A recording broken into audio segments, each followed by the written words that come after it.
I was halfway through my Master of Divinity degree, training for ministry, and I began to think about what it would be like if I read the Bible and if I looked at my studies in theology, Christian theology. What if I did it as an Indigenous person instead of trying to be somebody else all the time?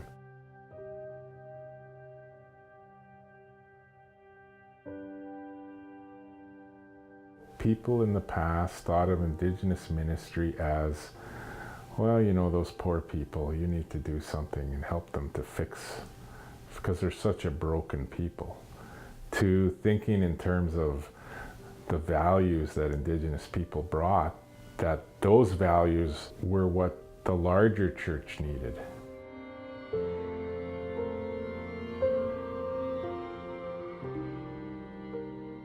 In 1969, both in Canada and the US, I think the church was realizing that there needed to be a shift in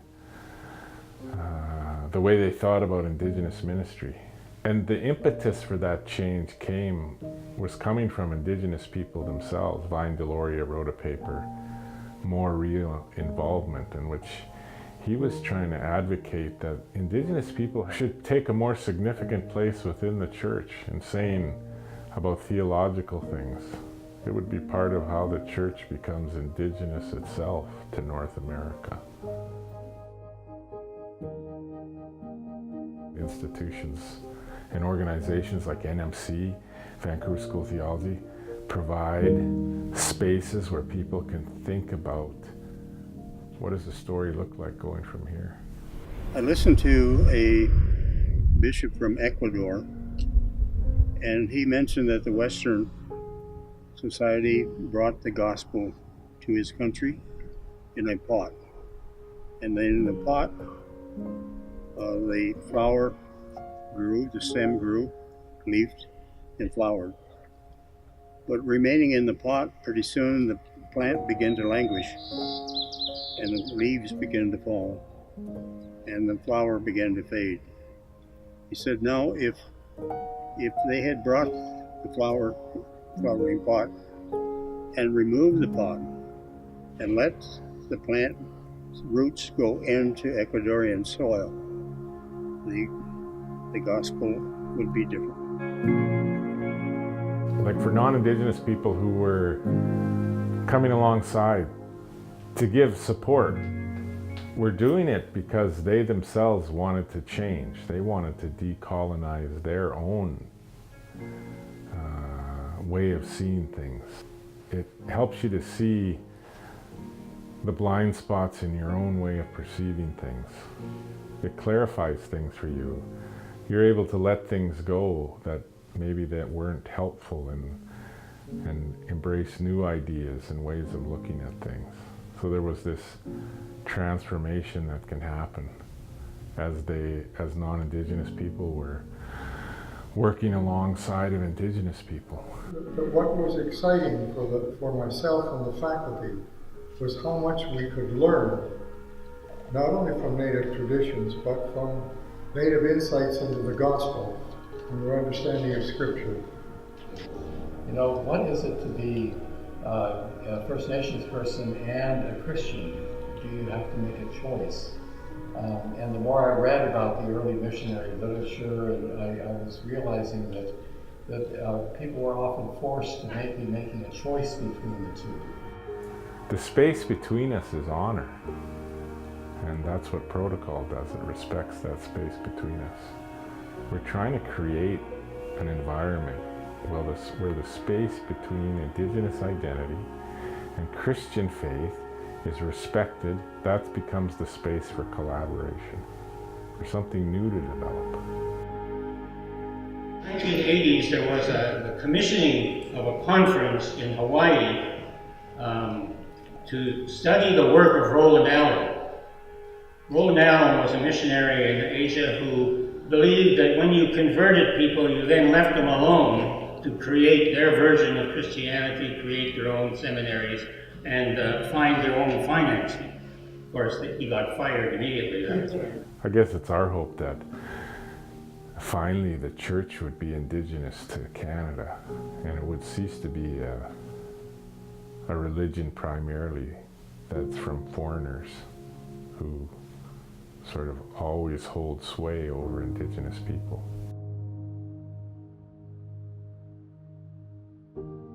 A lot of what had happened in the past was based on always looking down on Indigenous people.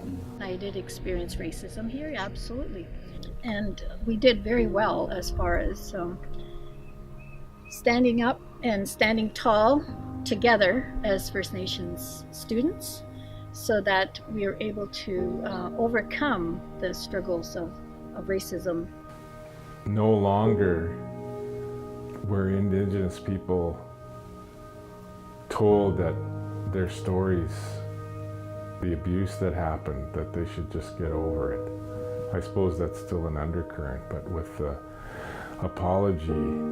apologies by the different denominations, the Presbyterians, the Anglicans, the United Church, all apologized for their involvement in residential schools long before the federal government did. In essence, the church and society was saying to Indigenous people, you were right and we were wrong. And that gave Indigenous people impetus to continue to work towards providing education in an Indigenous way so that people could lead churches, be involved in ministry, help shape our society.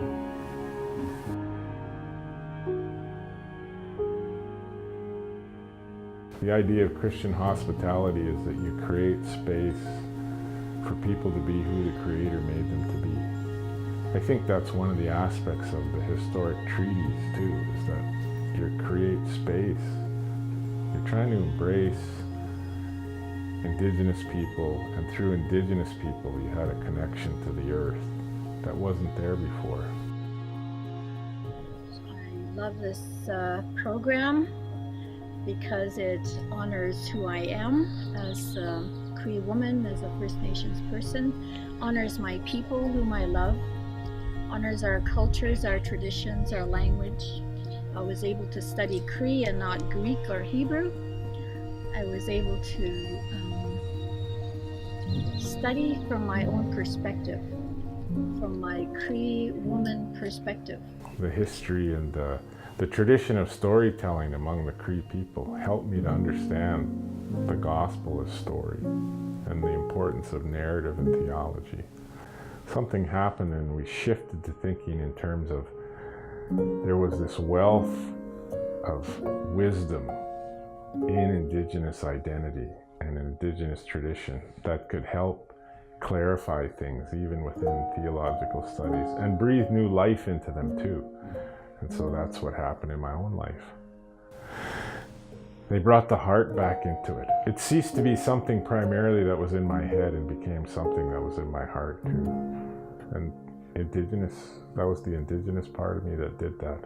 Thinking about how my ancestors would read this and how they would think about it.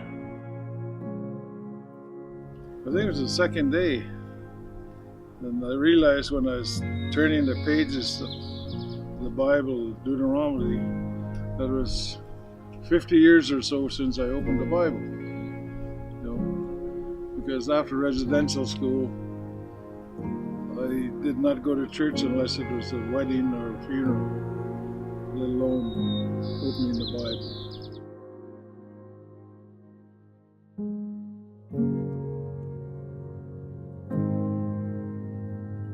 Western society has forgotten what it means to be in community. That's why everybody talks about community, because they don't have any. But Indigenous people understand community, and they're good at it. So I urge, if you're watching this, to give some thought to learning from the Native community next to you, because almost everywhere in Canada that you go, you wouldn't have very far to go to discover vibrant Native communities that will teach you something.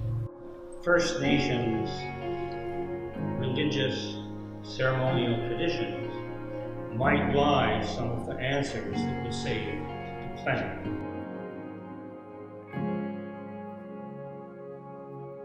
I decided it was about time I had to get back to learning and learning with First Nations people. And so I am actually taking Ray's course on The Land is Sacred.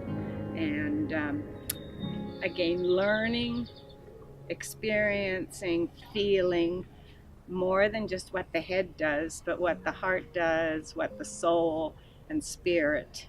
Indigenous perspective brings the idea that we're related to the earth, we're related to the land.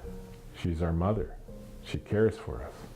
Doesn't mean we worship her, but we respect the earth. I think that our churches need to learn from Indigenous people so that they understand how to respect the land, to live in harmony, so that this land would be sacred.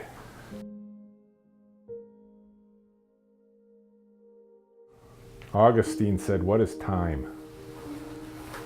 He said, "What is time?" His conclusion is really time is all aspects of time are present, like in memory. Memory is the past, and there's the present, and then the anticipation is about the future. So he thought, when you sing a song, you remember how the song goes. So that's memory. So the past exists. And you're singing it, and that's the present. But then in your mind, you know how it's supposed to go. And so that's the future. When I think about Indigenous identity and what we're trying to do here, our elders and the land, that's the memory. The future is the youth. That's our hope. And the present, it's the space for collaboration, that we could do something. In the future, we got to create a space where elders and youth could meet on the land and they could collaborate so that we could continue to tell this story, to be who we were created to be.